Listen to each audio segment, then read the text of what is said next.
Hello guys, അപ്പോൾ നമുക്കൊരു വാട്ടൈ 18 day കണ്ടാലോ. അപ്പോൾ രാവിലെ തന്നെ ബ്രേക്ക്ഫാസ്റ്റിന് പൊറോട്ടയും നല്ല മുട്ടക്കറിയും ആയിരുന്നു കേട്ടോ കഴിച്ചിട്ടുണ്ടായിരുന്നത്. നമുക്ക് രാവിലെ തന്നെ ഹോസ്പിറ്റലിലേക്ക് പോകണമായിരുന്നു. അപ്പോൾ പുറത്തുനിന്നാണ് ഫുഡ് കഴിച്ചിട്ടുണ്ടായിരുന്നത്. വെക്കാനുള്ള ടൈമൊന്നും കിട്ടിയില്ല. കൂടെ തന്നെ ചായയും കൂടെ കുടിച്ചിട്ടുണ്ടായിരുന്നു. അതൊക്കെ കഴിഞ്ഞ് ഹോസ്പിറ്റലിലൊക്കെ പോയി തിരിച്ചു വന്നതിന് ശേഷം എനിക്ക് നാട്ടിലേക്ക് വന്നേ പിന്നെ കുറേ ദിവസമായിട്ട് ചക്ക കഴിക്കാൻ ഭയങ്കര കൊതിയായിരുന്നു കേട്ടോ.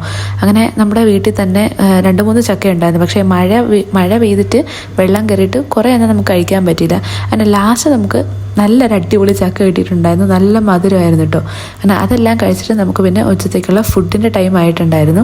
നമുക്ക് ഉച്ചയ്ക്ക് കഴിക്കാനായിട്ട് നല്ല ചൂട് ചോറും പിന്നെ നല്ല കപ്പ വേവിച്ചതും അതേപോലെ തന്നെ നല്ല മീൻകറിയും പിന്നെ കൂടെ തന്നെ ഞാൻ വെച്ചിട്ടുണ്ടായിരുന്ന നല്ല അടിപൊളി വെളുത്തുള്ളി രസം, നമ്മുടെ ഗാർലിക് രസമായിരുന്നു കേട്ടോ. ഇത് സാധാരണ ഞാൻ മീൻകറി ഉണ്ടെന്നുണ്ടെങ്കിൽ ഒരു ചെറിയ ഗ്ലാസ്സിലാക്കി കുടിക്കുകയാണ് കേട്ടോ ചെയ്യുന്നത്. ഇത് പിന്നെ ഞാൻ ജസ്റ്റ് വീഡിയോയിൽ കാണിക്കാൻ വേണ്ടിയിട്ട് പ്ലേറ്റിൽ ഒഴിച്ചെന്നേ ഉള്ളൂ. പിന്നെ നമ്മുടെ സ്പെഷ്യൽ ഐറ്റം അടമാങ്ങ അച്ചാർ ഇതും ഉണ്ടായിരുന്നു കേട്ടോ.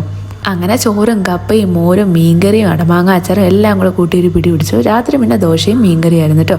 അപ്പോൾ അത്രയൊക്കെ ഉള്ളൂ നമ്മുടെ വീഡിയോ ഇഷ്ടമായാൽ എന്തായാലും ലൈക്ക് ചെയ്ത് ഷെയർ ചെയ്യാൻ മറക്കണ്ട. പിന്നെ വീഡിയോ ഇഷ്ടമായാലും കമൻറ്റ് ചെയ്യാനും മറക്കണ്ട കേട്ടോ. അപ്പോൾ അത്രയേ ഉള്ളൂ. താങ്ക്